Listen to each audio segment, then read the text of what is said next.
8:43, we're back. Live shot from Century Plaza Hotel and Spa on this Thursday morning. Beautiful outside, hey, beautiful inside. Karla Dreyer is back, our design expert. Nice to see you. Nice to see you. We're tackling the idea inside the house, creating a great study space, and your advice, we could take any space, a wall, solarium, and just get started? Absolutely. So what I really want to inspire people to do is that you don't need a separate room, and a lot of us don't have a separate room, and even if we do, we might not want to devote that whole space to an office.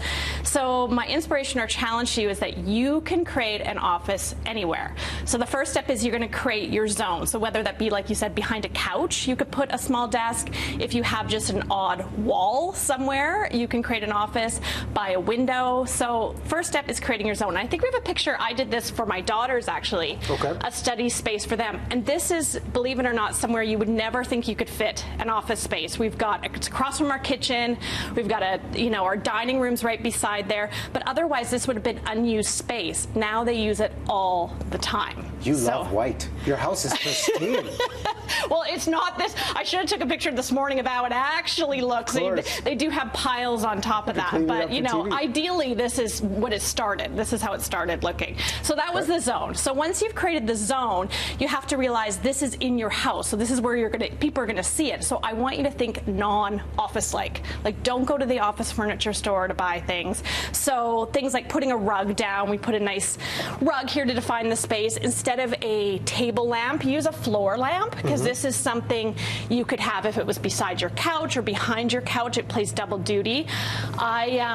These chairs, you can't really see it, but this is the chair that I actually have in my dining room. So instead of an office chair, use something you could use in your living room or your dining room. I put a little side table here. Again, you could stack things on it. So you want to think non-office-like. So what are your go-to spots? I mean, I think, okay, if I want to keep it simple and economical, I'll go over to IKEA. But if we want to add more style to it, what are some of your favorite spots to go to? Yeah, IKEA is great, of course. HomeSense is great. Style and Form is where we got this desk and chair. So they've got things at good price points that are stylish too, right? It's in your house, you want it to be stylish.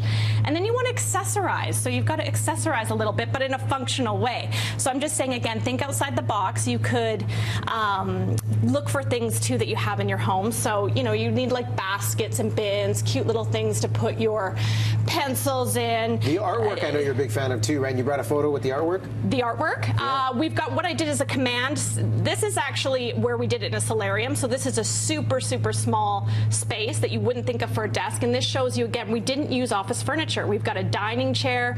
We've got a beautiful chandelier. We've got a big piece of art. So it's decorating it like a room in your house. And let's jump to that next photo, because that really shows the window as the centerpiece for your office. Nice natural light too. So again, this is a small apartment just behind the living room, beside the dining room. You wouldn't think you could put an office there. We put a nice desk there, but again, you can see we accessorized it. We put a nice lamp on there. We put a, fancier chair. So you have to be a little bit minimalistic about it, but it makes a difference in how you think about it. Okay, Command Center, as you mentioned. Command Center. So here's where you get your little DIY action going on. And this is what we did for my daughter. So I actually brought their bulletin board.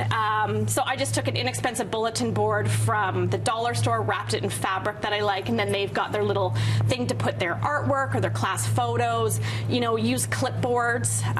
You can put a to-do list. You can put your art on there. So create a little funky zone, and here's where you can, again, DIY it, go to the dollar store and get creative. So what would you say is the most common mistake you see when people have their space, they want to create their zone? Yeah. Is it just everything gets too cluttered because they try to do too much? Yeah, I think it's too much, and also making it part of the space. So this aesthetic would go with kind of my aesthetic for decorating. So like I said, don't all of a sudden have this big heavy wood desk and a big office chair if that doesn't go with the rest of your space. You got to keep it minimalist, but you can put an office anywhere, and it actually feels nice when it's part of your space and not you're going into a separate room sometimes. So yeah. Okay. Karla Dreyer has spoken. The website as well, plenty of inspiration online, karladreyerdesign.com. Yeah.